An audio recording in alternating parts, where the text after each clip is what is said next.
दोस्तों नमस्कार। निर्णय सरकार का है और सरकार के साथ जनता तो खड़ी होगी ही, क्योंकि जनता ने ही तो सरकार को चुना है।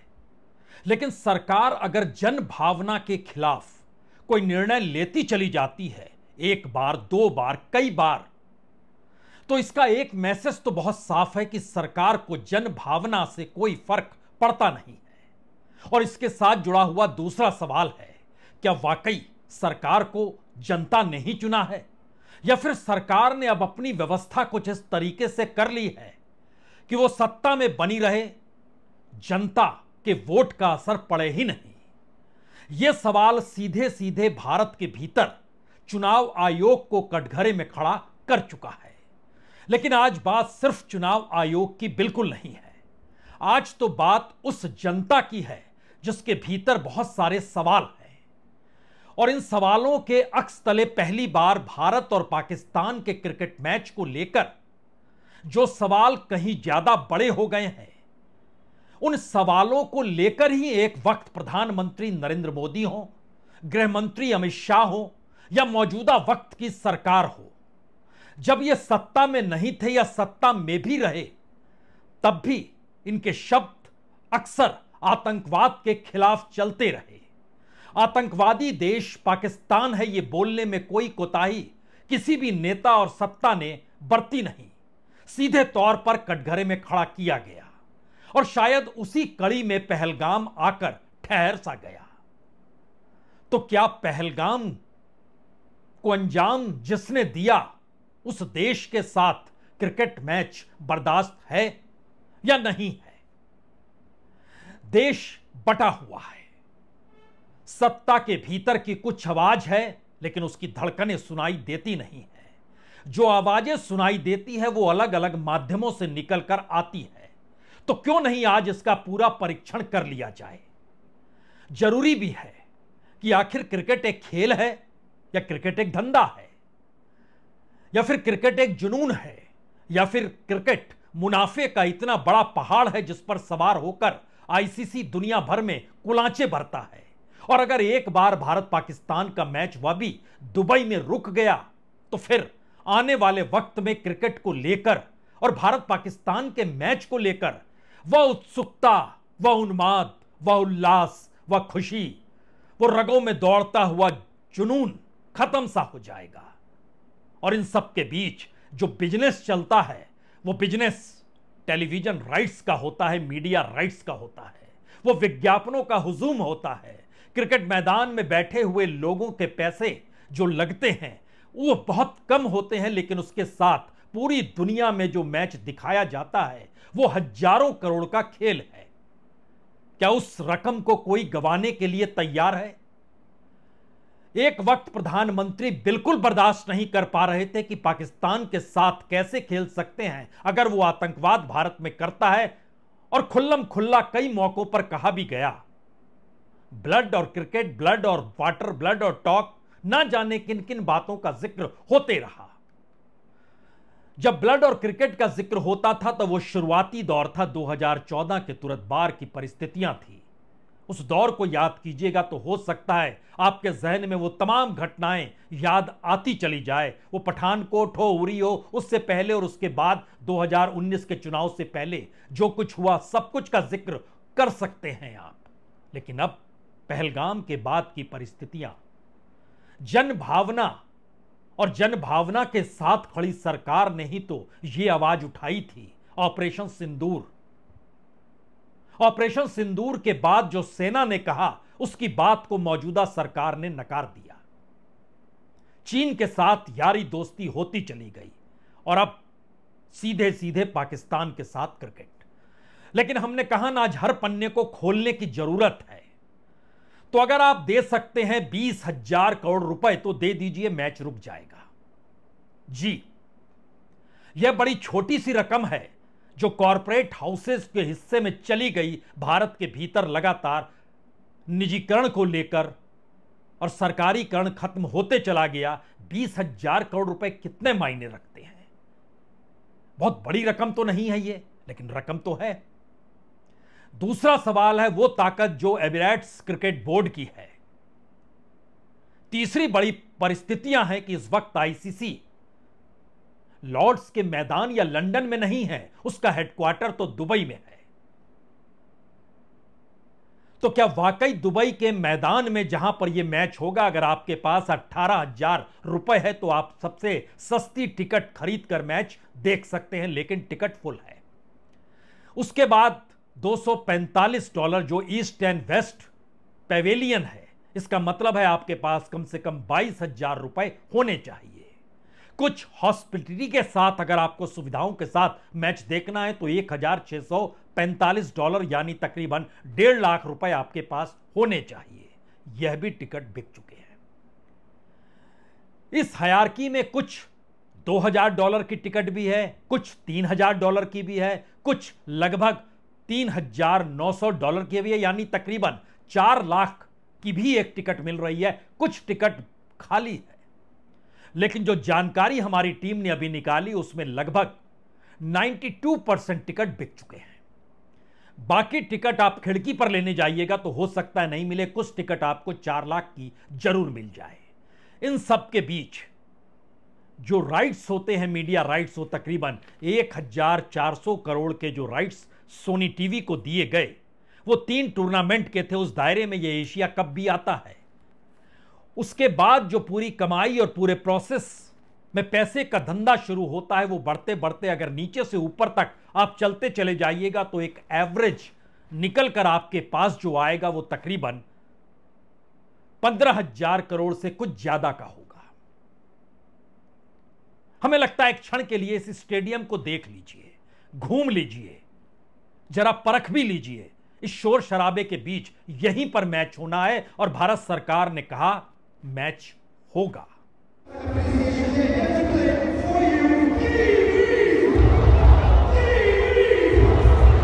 आप कहेंगे ये स्टेडियम है, देखने वालों का शोर होगा, भारत और पाकिस्तान का क्रिकेट होगा, तो खेल को राजनीति के दायरे में क्यों लाना, खेल को खिलाड़ियों के आश्रय क्यों परखना।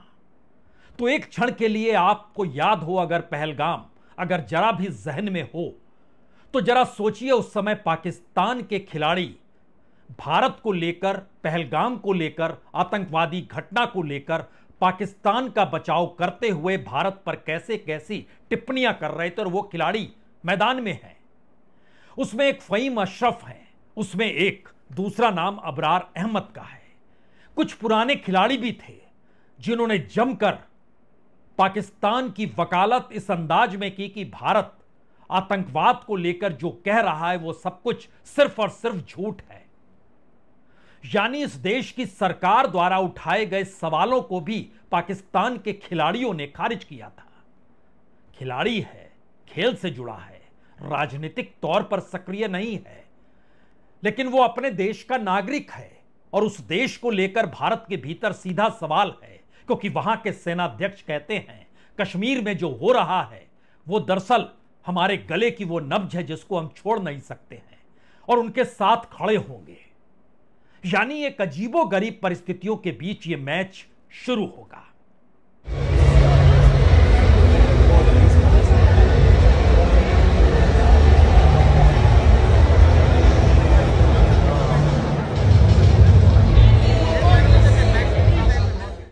बहुत सारे सवाल दफन हो जाएंगे और इन सवालों को उठाने वाला कोई दूसरा शख्स नहीं बल्कि इस देश की मौजूदा सत्ता और सरकार है। क्रिकेट के लिए मैदान में जाने के लिए आप टिकट खरीदते हैं। जब मैदान के भीतर पहुंचते हैं तो वहां चारों तरफ विज्ञापन लगे रहते हैं। उन विज्ञापनों को दिखाने के लिए प्रति सेंटीमीटर पैसा लिया जाता है। उस प्रति सेंटीमीटर पैसे में जिस पर कैमरा जाता है उसको पूरी दुनिया देखती है। इसके अलावे हर बॉल के बाद या कोई बॉल के बाद अगर ब्रेक होता है तो उसमें प्रति सेकंड पैसा लिया जाता है। और यह सब जुड़ते जुड़ते धीरे धीरे बनते बनते कम से कम भारत पाकिस्तान के मैच में यह 10,000 करोड़ का आंकड़ा एक झटके में पार कर जाता है। सवाल तो पैसे का है, सवाल तो कमाई का है, सवाल उस लॉबी का है, सवाल उस खेल से हटकर उस उन्माद, उस उत्साह और उस खेल को बनाए रखने के लिए उस पे लगने वाले पैसे का है। वो सट्टे का खेल इससे हटकर है, उसकी एक अलग दुनिया है। वो गैर कानूनी है भारत में, लेकिन दूसरे देशों में वो गैर कानूनी नहीं है। यानी उस दायरे के भीतर में भी वो हजारों करोड़ का खेल अलग से चलता है। और खास तौर से भारत पाकिस्तान के मैच के बीच को लेकर उससे जुड़ी हुई भी बहुत सारी कमाइयां होती हैं। इसीलिए हमने शुरू में एक आंकड़ा आपको 20,000 करोड़ का दिया। गारंटी नहीं ली जा सकती है कि यह 20,000 करोड़ तक ही होगा, वो ज्यादा भी हो सकता है।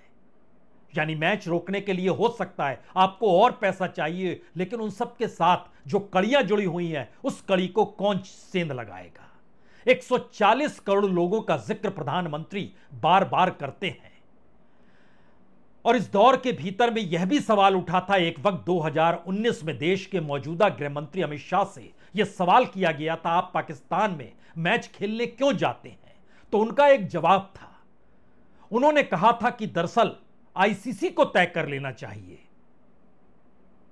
कि पाकिस्तान को शामिल ही नहीं करेंगे। उस समय आईसीसी के चेयरमैन भारत के नहीं थे, तो उन्होंने आईसीसी का नाम लिया। और संयोग ऐसा है कि इस वक्त आईसीसी के चेयरमैन बीसीसीआई के चेयरमैन से निकलकर वहां तक पहुंचे हैं और उनका नाम जय शाह है, जो मौजूदा गृह मंत्री के बेटे ही हैं।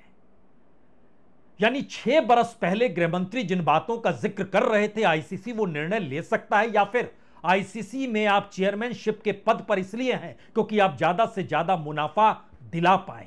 तो क्या यह क्रिकेट खेल नहीं बल्कि कमाई का एक ऐसा जरिया है जिसमें जीत हार भी तय होती चली जाती और यह कमाई के साथ चेयरमैन की कुर्सी को तय करती है। और उसके साथ भारत दुनिया में सबसे ज्यादा कमाई देने वाला देश आईसीसी को है। बिना क्रिकेट, भारत के बगैर बिना क्रिकेट उसकी कोई महत्ता नहीं है, यह हर कोई जानता है। और भारत के भीतर के हर टूर्नामेंट से जितना पैसा जुड़ा हुआ यह भी हर कोई जानता है। तो कहीं ना कहीं एक ऐसी परिस्थिति है जिसमें 140 करोड़ लोगों के भीतर का गुस्सा या एक वक्त उनकी भावनाओं से राजनीतिक खिलवाड़ की परिस्थितियों में हमें लगता है ये 2019 में न्यूज चैनल एबीपी के में एक इंटरव्यू में बैठे थे अमित शाह और उनसे यह सवाल किया गया था। आज उनके बेटे आईसीसी के चेयरमैन हैं, लेकिन बेटे बालिग हैं, वो खुद निर्णय ले सकते हैं, उसमें पिता का योगदान क्यों माना जाए? क्या कहा था उस वक्त देश के गृह मंत्री ने? अभी जो गृह मंत्री हैं क्या कहा था, सुनिए। एक रास्ता यह भी हो सकता है कि आईसीसी ही पाकिस्तान को बाहर निकाल दे। ये संभव है, भारत प्रयास कर रहा है। मैं कह रहा हूं कि एक रास्ता यह भी हो सकता है। तो हम खेलने न जाए, इसके अलावे पाकिस्तान को खेलने न दे, वो भी एक रास्ता हो सकता है। कोई भी इन बातों को सुनकर यही कहेगा कि दरअसल सत्ता की नजर जनता की भावनाओं से जुड़ती है और जनता की भावनाओं को इग्नोर कर पाना राजनीतिक सत्ता के हाथ में होता नहीं है। शायद इसीलिए बार बार राजनीतिक तौर पर जो भाषण दिए जाते हैं और वह भी आतंकवाद को लेकर, पाकिस्तान को लेकर, उसके भीतर यही सवाल बड़े होते हैं कि किसी भी हालत में आतंकवाद को नेस्तानाबूद करना है, पाकिस्तान के साथ दोस्ती संभव नहीं है। और जो निर्णय जिस तर्ज पर पहलगाम के तुरंत बाद जो प्रधानमंत्री की रैली बिहार के मधुबनी में हुई थी, एक क्षण के लिए आप उसे सुनेंगे तो आप हैरत में आ जाएंगे, क्या वाकई पहलगाम की घटना का बदला ले लिया गया? जो प्रधानमंत्री कह रहे हैं मिट्टी में मिला देंगे, तो क्या सब कुछ दफन किया जा चुका है और उसके बाद यह मैच आज शाम 8 बजे शुरू होगा? ये हमला सिर्फ निहत्थे पर्यटकों पर नहीं हुआ है,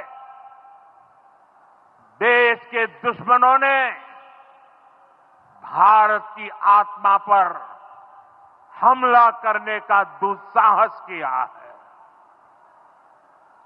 मैं बहुत स्पष्ट शब्दों में कहना चाहता हूं, जिन्होंने ये हमला किया है उन आतंकियों को और इस हमले की साजिश रचने वालों को उनकी कल्पना से भी बड़ी सजा मिलेगी, सजा मिलकर के रहेगी।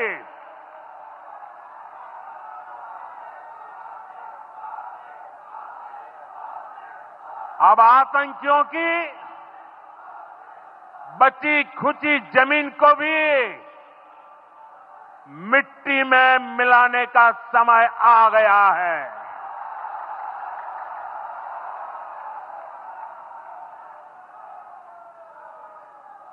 एक सौ चालीस करोड़ भारतीयों की इच्छा शक्ति अब आतंकी आकाओं की कमर तोड़ कर रहेगी।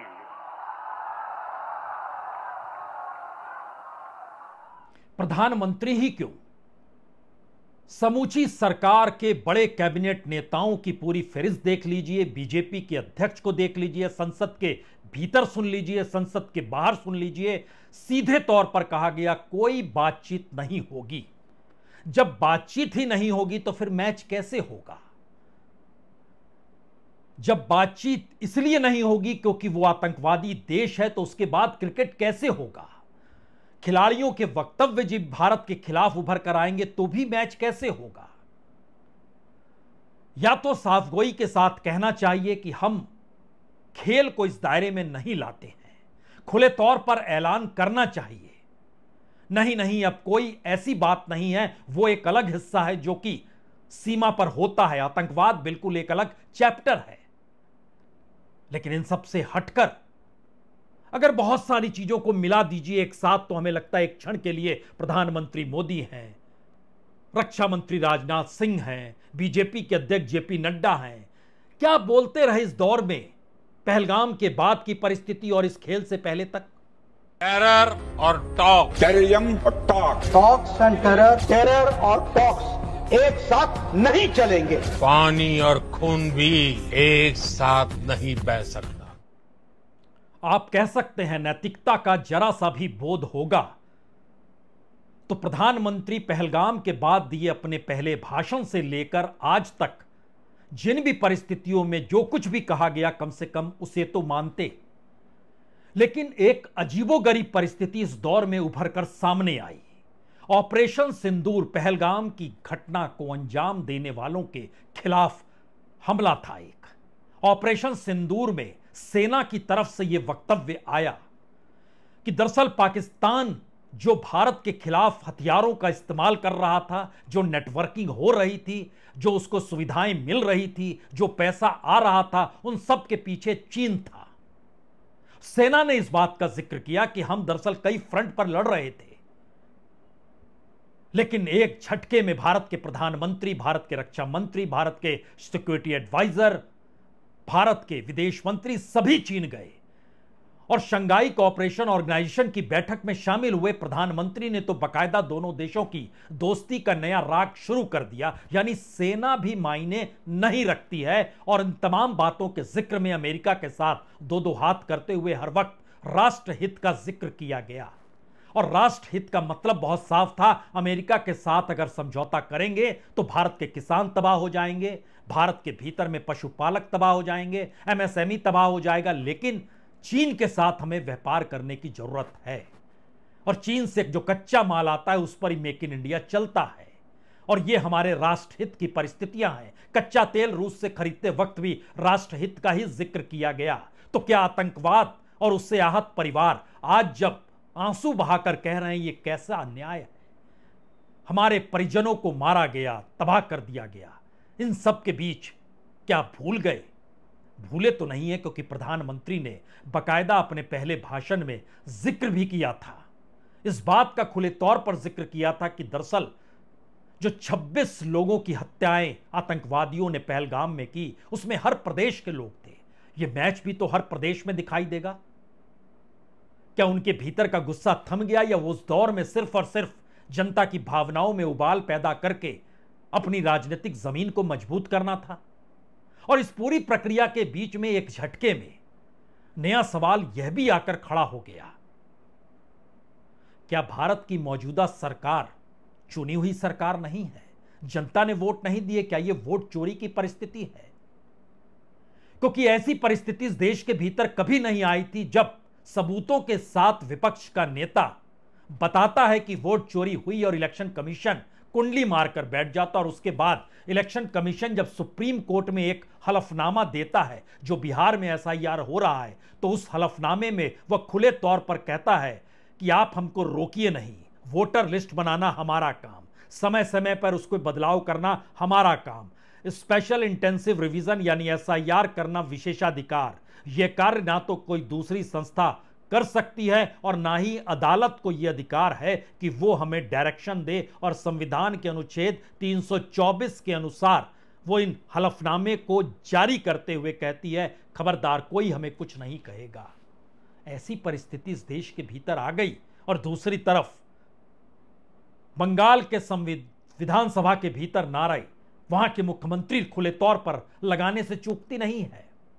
मोदी चोर, मोदी चोर, बीजेपी चोर, मोदी चोर, बीजेपी चोर, मोदी चोर, बीजेपी चोर, मोदी चोर, बीजेपी चोर, मोदी चोर, बीजेपी चोर, सबाई स्लोगान दो, मोदी चोर, बीजेपी चोर, मोदी चोर, बीजेपी चोर, मोदी चोर, बीजेपी चोर, मोदी चोर, बीजेपी चोर, ओडिशा चोर, ओडिशा चोर, ओडिशा चोर, ओडिशा चोर।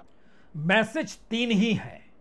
पहला सबसे बड़ा मैसेज यह है कि यह एक बिजनेस मॉडल है, एक ऐसा बिजनेस मॉडल जो दुनिया के भीतर खेल के साथ साथ कमाई का एक ऐसा जरिया बनाता है और जिसके जरिए आईसीसी के पास जो पैसा आता है और एक पूरा नेटवर्किंग जिस लिहाज से तैयार किया जाता है वो हजारों करोड़ का है, उसे कौन गंवाएगा। दूसरा बड़ा सवाल, इस खेल में खास तौर से क्रिकेट में भारत और पाकिस्तान के बीच मैच जो दुबई में हो रहा है, दुबई दुनिया के भीतर नया केंद्र है, आर्थिक केंद्र।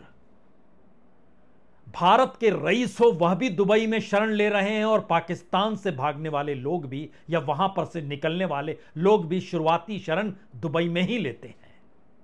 और दुबई में भारत और पाकिस्तान दोनों के नागरिकों की मौजूदगी खुलकर होती है, कोई झगड़ा नहीं होता है, व्यापारिक तौर पर भी झगड़ा नहीं होता और व्यापारिक संबंध भी बड़े प्रगाढ़ होते हैं।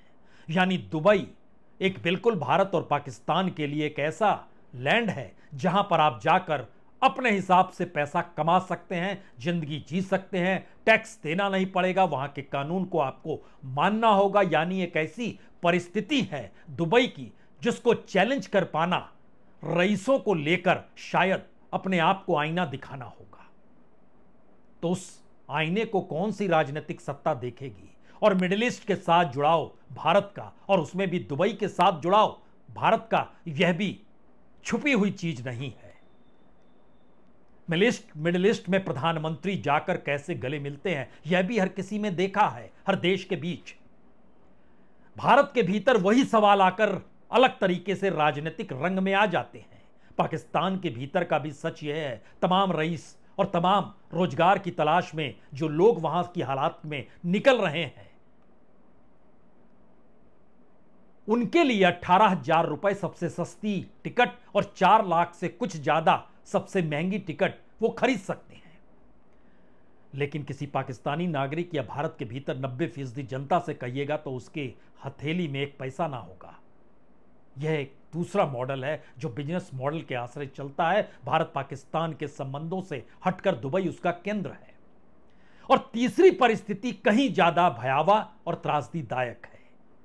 जनता की जो भावना है, अगर उससे भी हटकर सरकार निर्णय ले रही है तो मतलब बहुत साफ है, इस दौर में कोई मुद्दा सरकार को गद्दी से हटा नहीं सकता है, क्योंकि जनता जिस भी मुद्दे के आश्रय खड़े हो जाए सरकार की जीत तय है। और इसको लेकर भारत के भीतर जो पूरी चुनावी प्रक्रिया है उसमें वोट चोरी का नारा जिस बुलंदी के साथ राजनीतिक क्षेत्र में वह भी विपक्ष के जरिए उठ रहा है, वो जनता के बीच भी गूंजने लगा है। लेकिन सवाल सबसे बड़ा यही है, जब सब कुछ हथेली में बंद है तो उस हथेली में बंद मुट्ठी को खोलेगा कौन।